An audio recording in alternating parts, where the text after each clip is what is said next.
সাকিব খানের নতুন মুভি আসছে হচ্ছে বরবাদ। তো তার একটা মোশন পিকচার এখানে বা একটা ক্লিপিং এখানে দেওয়া হয়েছে বা পোস্টার অ্যানাউন্স করা হয়েছে। পোস্টারটা দেখে নেওয়া যাক। তো পোস্টারটা আগেই বলছি অসাধারণ লাগছে সাকিব খানকে। তো যেরকম আমরা দেখেছিলাম না অ্যানিম্যাল, রণবীর কাপুরকে দেখেছিলাম অ্যানিম্যালের সেকেন্ড পার্ট, যেটা অ্যানিম্যাল পার্ক আসতে চলেছে, যেরকম লুকস ছিল রণবীর কাপুরের এখানেও সেম লাগছে।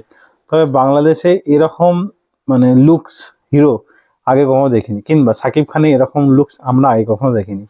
তো বাংলাদেশ থেকে এখন অনেক সুন্দর সুন্দর মুভি আসছে যেগুলো আগে মানে ভাবা কল্পনাও করা যেত না, কিন্তু এটা হচ্ছে কিন্তু সাকিব খানের জন্যই। সাকিব খান অসাধারণ অ্যাক্টিং, নিজেকে সব রকম পারফেক্ট, সব সব রকমভাবে নিজেকে পারফেক্ট বানিয়েছে। আর এখানেও দেখা যাচ্ছে যে পুরো শহর জ্বলছে এবং সে রোজ রয়্যালসের ওপর দাঁড়িয়ে একটা বন্দুক হাতে নিয়ে যে সে গোটা শহরটা জ্বালিয়েছে সেটা যেন কেউ গুণাক্ষরে জানতে না পারে, সেই জন্য একটা চুপ থাকার একটা হুমকি দিচ্ছে। চলুন একটু পোস্টারটা একবার দেখে নেওয়া যাক।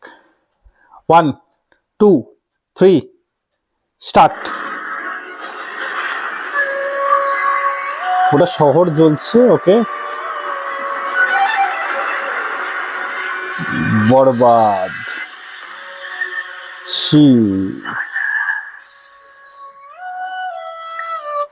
তো এখানে দেখা মনেই হচ্ছে এটা দেখেই যে সাকিব খান সবকিছু বরবাদ করে দিচ্ছে। তো এটা একটা মুভি, যেরকম সাকিব খানের আগে মুভিগুলো দেখেছি অসাধারণ হয়, এই মুভিটাও একটা লেভেলের কাজ করে বলে আমার মনে হয়, বা একটা লেভেল পর্যন্ত যাবে। এর টিজার আসুক অথবা ট্রেলার আসুক, তারপর বোঝা যাবে এটা কোন লেভেল পর্যন্ত যেতে পারে।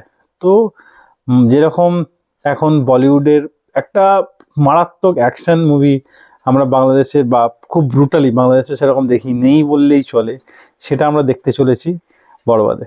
তো এর টিজার আসুক অথবা ট্রেলার আসুক, সেটা রিয়াক্ট আবার করব। তাই ভিডিও এতটাই। ভিডিও ভালো লাইক অবশ্যই দেবেন, এরকম আরও ভিডিও পেতে চ্যানেলটা সাবস্ক্রাইব করে পাশে থাকা বেল আইকনটা অবশ্যই বাজিয়ে দেবেন। তাহলে পরে ভিডিও দেখার জন্য ভালো থাকুন, সুস্থ থাকুন। ভিডিও দেখার জন্য ধন্যবাদ। বাই।